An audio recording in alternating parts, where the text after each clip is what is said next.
fire, and now she's here. She's going to have her book launch. It's a very sweet opportunity for me to witness. So we have 3 readers tonight, and we're going to start with David Tucker. David Tucker was born in Okinawa, then a territory of the U.S. He is a fan of speculative fiction, the original Twilight Zone TV series, and Halloween in general. His hobbies include painting, collecting mineral specimens, and fossils, and reading. He currently resides in Austin, Texas. Please welcome David.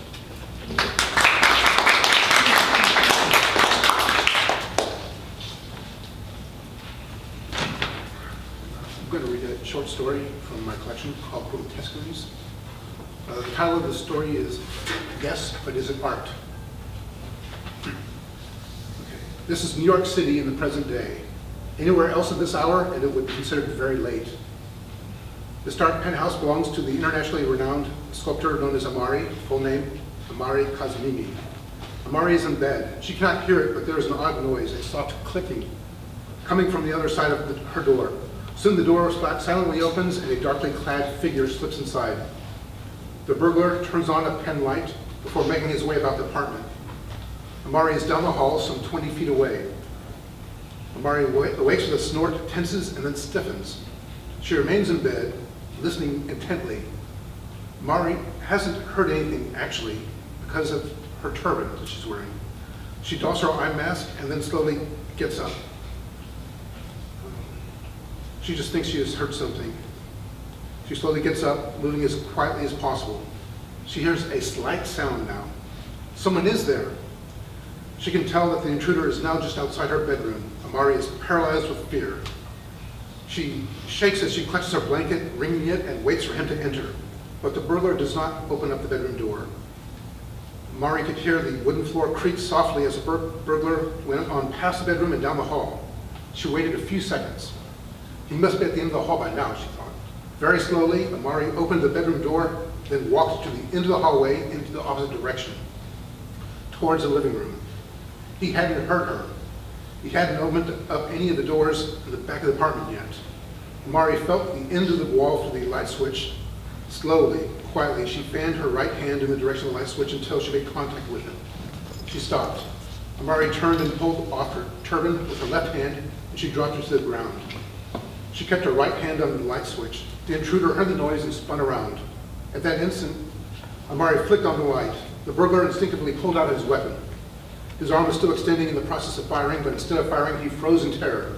His mouth was open a bit, as if he were about to scream, but no sound came out. The man's widened eyes remained fixed on Amari, on her face, on her bloodshot eyes, and on the writhing snakes that were her hair. There was a loud crunching noise, and when the noise had stopped, the man had turned completely to stone. Amari smiled, retrieved her turban, and then went back to sleep. It was a beautiful morning. Even upon rising, Amari wore her trademark turban and sunglasses. She was reading the paper on the couch when her cell phone rang. Hello, George. I have some good news for you. I have been very busy. You said I needed to get you some sculptures. Well, I have gotten more sculptures. Enough for a whole show, 12 in all. You will love these, George. These are my best yet. I think these are more interesting, much more complex expressions on these. Please send the movers to come get them. 3 o'clock? Wonderful. I will be here waiting for them. Ta-ta, George. Amari sighed in contentment as she swung her head around toward the dazzling sunlight streaming in. She stood there basking in the sunlight. She smiled as she left to get another cup of coffee, but her smile vanished as the hallway came into view. Seeing the hallway reminded her, earlier this morning, she remembered now. Funny how a beautiful morning can make one feel like a lifeless body in the hallway. Once in the hallway, she gazed at the statue. She smiled again. Ordinarily, I would say that you would make a nice addition for my upcoming show, but you would make it 13. Bad luck. No, I have something else in mind for you. She walked past the statue, opened one of the doors behind it, and turned on the light. Good morning. How are all of you today? Amari asked through a fake smile. Almost as if she were actually expecting a reply. She was addressing a room full of statues. Amari surveyed her handiwork. The statues were all similar. They were all once men, had upraised arms, as if they were trying to shield their faces. Behind their splayed fingers, each of their faces had an expression of abject terror. She headed toward a cluttered workbench off to the right, which was really just there for show, and grabbed a mallet from the pile of never-used tools. She stepped back outside. She looked at her newest statue. This statue was different from the others, she thought. This victim didn't even have time to panic before he had turned to stone. He almost had his handgun leveled.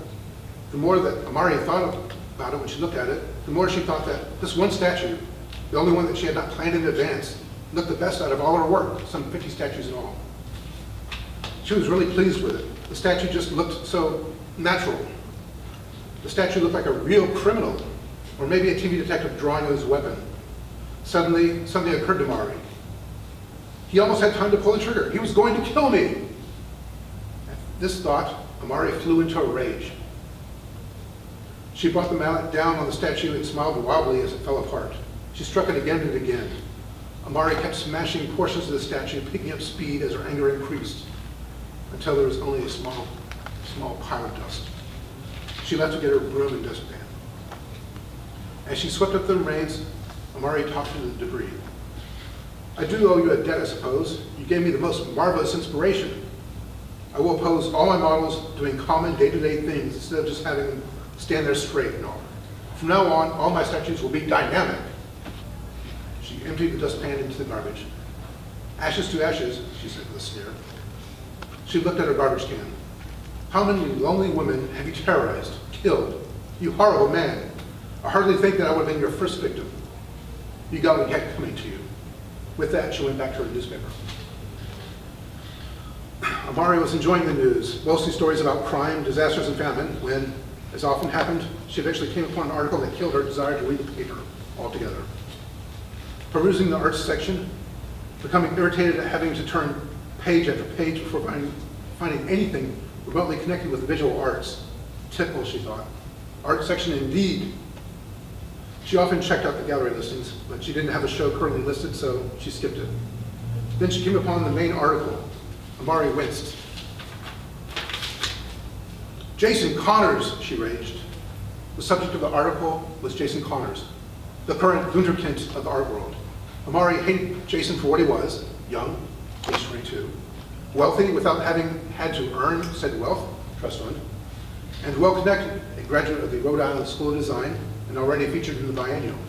But to Amari, the absolute worst of it all, just outright galling to her, was that Jason had been awarded a MacArthur Foundation grant last year, the award dubbed the Genius Grant by the press. Genius, indeed, snorted Amari. Suddenly, Amari had an idea. Mr. Jason Connors, why, I think he would make a wonderful addition to my exhibit.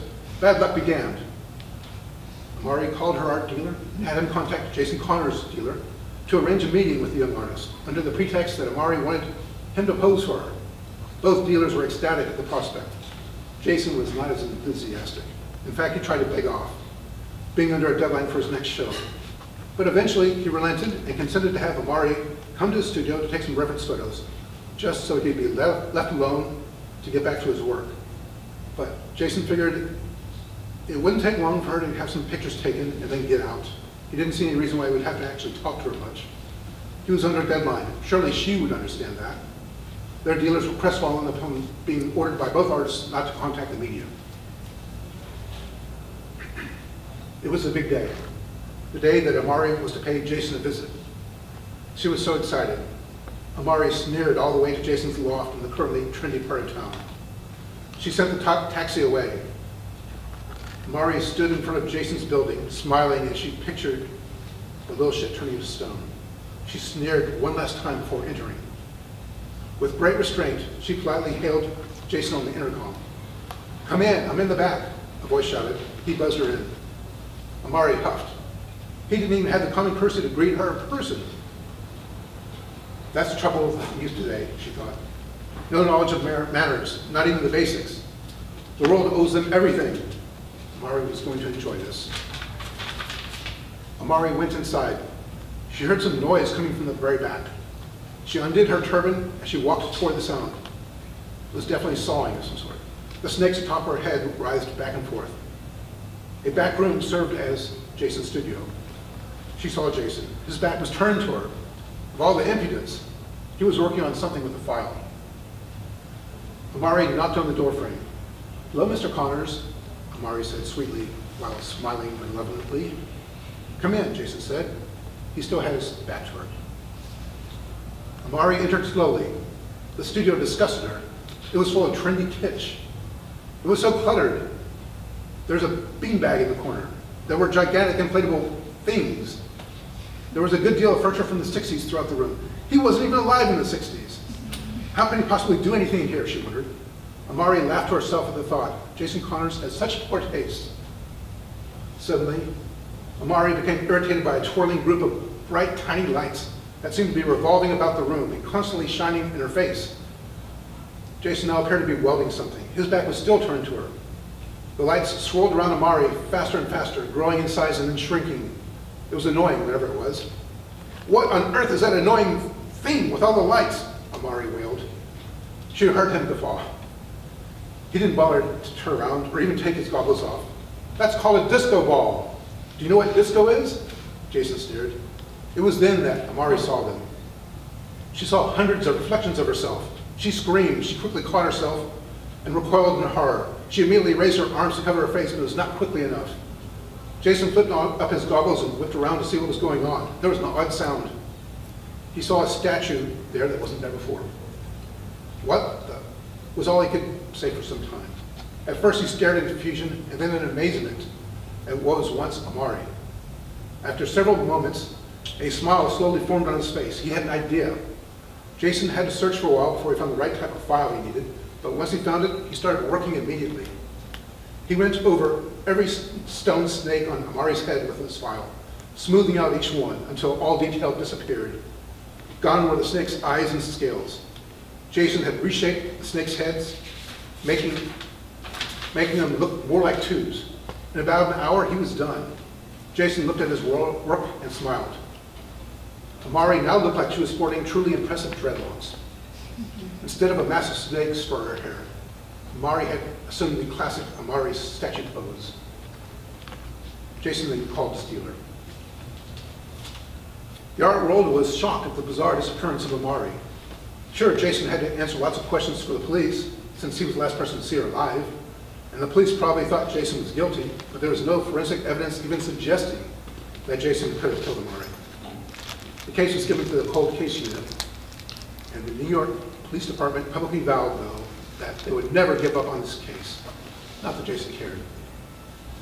The police interviewed Jason every year, perhaps with the hope that he would contradict his previous statements or say something that would incriminate himself.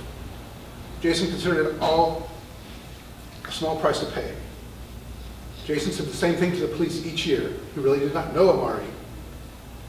He had far more high-profile shows than Amari did and made far more money. He was rich even before his art career took off. He was a superstar, whereas Amari's best years, her best work were clearly behind her. She kept doing the same sort of work over and over. If anything, Jason said, you would think that she would want to kill him. But, as noted earlier, Jason took all the questioning in stride. Evidently, the art world didn't think he was guilty, because every piece of art he made still sold for a truly astonishing amount.